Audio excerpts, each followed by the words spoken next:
Welcome to the Kitcar History File series, where we'll be going through the industry's past. We'll be visiting old marks of long ago, some modern ones, some mostly older stuff. A lot of archive information with photographs and information on the cars they made, the people involved, and what happened to them.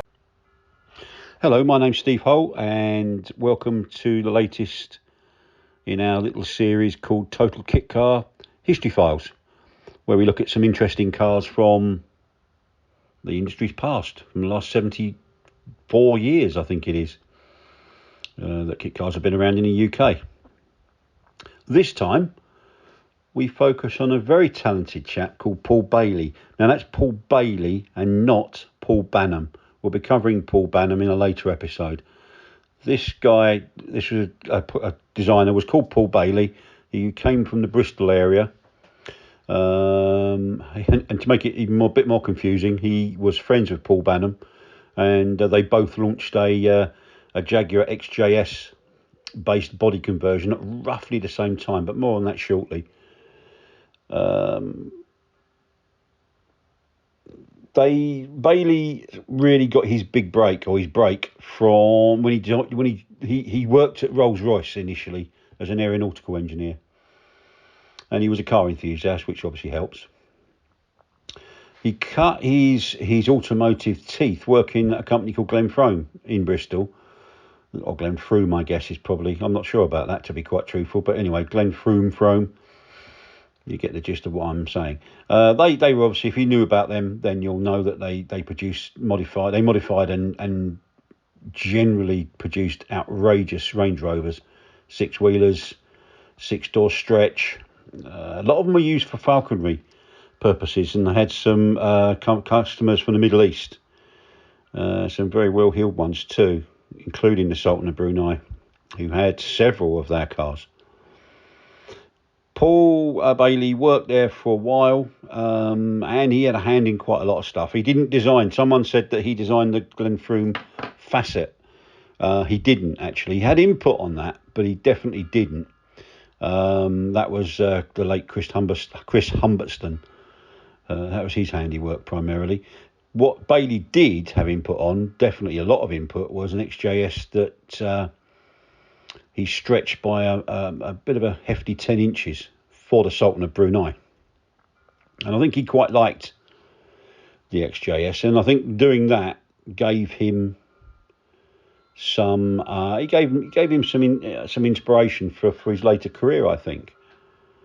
When Glenfrome went skint, he continued to work for their hitherto directors, father and son Ken and Michael Evans, and they were still doing Range Rover projects for the Sultan and other customers. But then, by I think it's 1987, Paul set up Paul Bailey Design, his own company. And he really then indulged his passion for car modifying. He did some pretty bonkers Rolls Royces. There was a Mercedes-Benz S-Class and a couple of SLs, I believe. But he did he did really welcome a one-off bespoke job. But then his first proper model under the PB Design banner was an intriguing car called the Saint-Tropez. It was actually very fetching, as the photos here we have. A very fetching take on a Lotus Esprit, turned into a convertible actually, along with some other body parts and stick-ons and such like. A very fetching thing actually. It could be based on the Giugiaro design, the S2 and the S3 generation of Esprits. Incidentally, he couldn't use the S1. He basically chopped the roof off between the A and the C pillars. He gave it a new engine cover. There was a convertible roof panel that I think stored behind the seats. He revised the bumpers and ubiquitous wide arches to incorporate beefier wheels. It said that he sold 3 of them. 2 were definitely factory built. 1 may have been a customer build, before that project was bought by a chap called Mark Irwin of Esprit Developments. And he's said to have produced a further 3 of those. Incidentally, the two photos of the Saint-Tropez come from the excellent website Lotus Esprit Convertible.de, German site, very informative on all things Saint-Tropez and Esprit in general, I think, really. After the Saint-Tropez, he then did some body kits. Paul did some body kits for the Nissan 300ZX. He took his inspiration, if you know the Nissan 300ZX tuning scene, there's a famous body style produced by a company called Strosek. Paul didn't copy that, but he did something that was quite heavily inspired by it, and he sold lots of them right up until the late 90s, I believe. And people still want them, because if you go on the 300ZX forums, people are always asking where they can buy them from.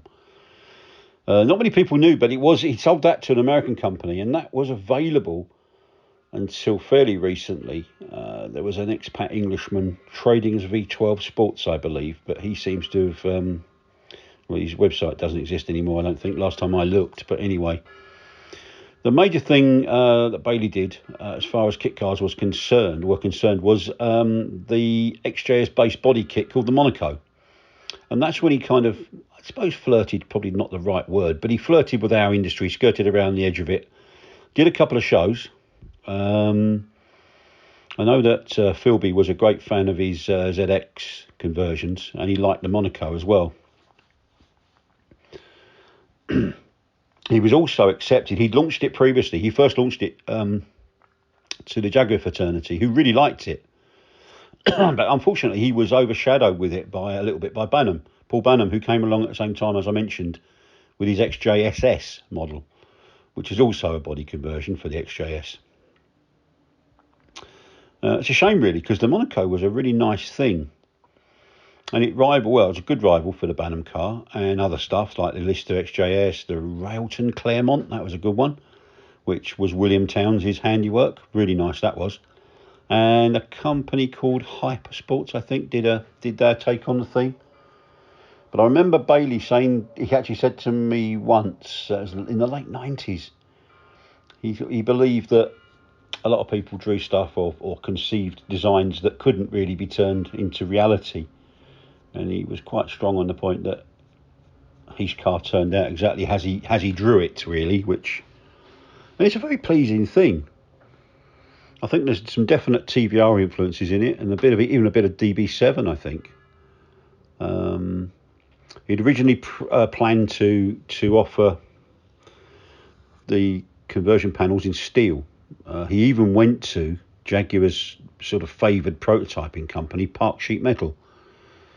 But for whatever reason, he soon reverted to GRP, really. Probably a wise move. Any XJS could be used as a donor vehicle. But as he always said, the better car you started with as a donor, the better car you'd end up with. And there's a lot of logic to that, I suppose. Yeah, of course there is.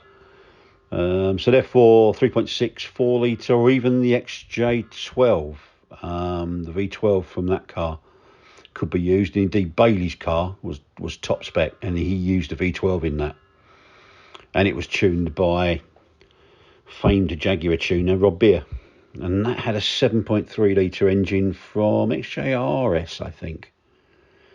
And you could use a coupe or a convertible for Monaco purposes. It was fine, really. Bailey also didn't just leave it at that. He had suspension expert Roddy Harvey Bailey, no relation, come up with a suspension kit if customers wanted it, while Compomotive produced some bespoke split rims for the car, 17-inch items with monster 335s at the back. And of course, because he could and he wanted to, he offered an upgraded interior trim kit. Initially, he only offered it in fully built, guys, and prices were 24,500. This is in 1993, 94, but excuse me. But then he offered kit packages were around about £4,000. He only did 11, which is quite unfortunate, really, because I think it deserved to do more than that. but he's one of his favourite customers, Sultan of Brunei, apparently owns 2 of them. He bought 2. And so really, Bailey, that car, Paul Bailey deserves a lot of more sort of, I don't know, kudos for that car, because it's a really nice thing. I've seen a couple in the flesh or in the GRP, and they're really, they work on in many fronts. The styling really works. It's concise. It's all coherent, and it looks like it could have come from the Jaguar factory. It's probably the best compliment I can give it, really. And they come up for auction from time to time. I've seen them go from anything from 30 to sort of £49,000, and they're well looked after cars. People obviously like them, and they tend to be owned by Jaguar enthusiasts, which is really good, and obviously significant in terms of the fact that he's appealing to people that understand the mark. Last I heard, Paul Bailey, I spoke to him in sort of late 90s. And last I heard, he'd had a very serious heart attack in 2001. And around that time, just after that, I think he decided to take things a lot easier, and he sold the project to a Texan engineering company. But from there, I'm afraid to say the trail goes cold. Any numbers I had for him don't seem to work anymore. And I'm not sure what happened to Paul. I hope he's still around, and I hope he's well. But as I say, I haven't spoken to him for over 23 years, which time flies. Anyway, I hope you've enjoyed that little featurette, shall we say, on the PB Design Monaco. If you have, and you've got this far, which indicates you might have quite enjoyed it, perhaps you could, if you haven't already, subscribe to our channel. Doesn't cost you a penny. If you click the all button on notifications, you'll be notified every time we drop a new video. I don't actually know what drop a video means, but I'm told that's the cool hip thing to describe when a video is released. What tends to happen is Neil Winnington, our video editor, one of his feature videos appears at the start of each month, and in between, every 1 to 2 weeks, we put one of these little history files videos on, audio file with some photographs from the TKC Mag Total Kit Car archive. If you could also like this video if you enjoyed it. Again, I do know. I don't know how, but I do know it does help the channel's algorithm, and it helps future videos and other people get these videos in their feed, which is quite good. So if you can, that would be great, and a big thank you and appreciation from me. These videos are done talking of Neil Winnington, they're done in association with his own channel, Enwins Motors, ENWIN''S Motors. And we're doing that in collaboration between the two channels. Some of the videos are the same as on here, but you'll find other stuff that Neil's done. He's got some of his own history files that he's doing. So please, if you've enjoyed this one, please head over to Neil's channel and give him a like and a subscribe. Anyway, that's enough for me. I look forward to welcoming you to the next history files video, audio video, whatever you want to call it. In the meantime, take care, and thank you very much for listening. Bye bye. Oh, one final thing before I do go.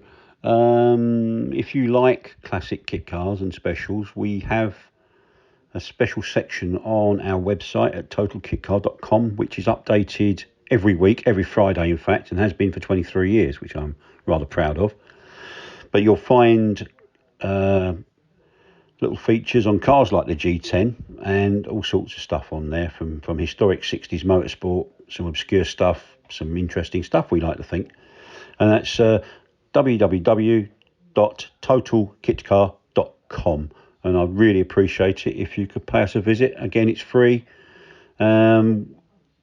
obviously published by the same crowd that do TKC Mag, but this content is totally separate apart from the odd bits here and there. But it's by and large a separate publication, and albeit online, this one.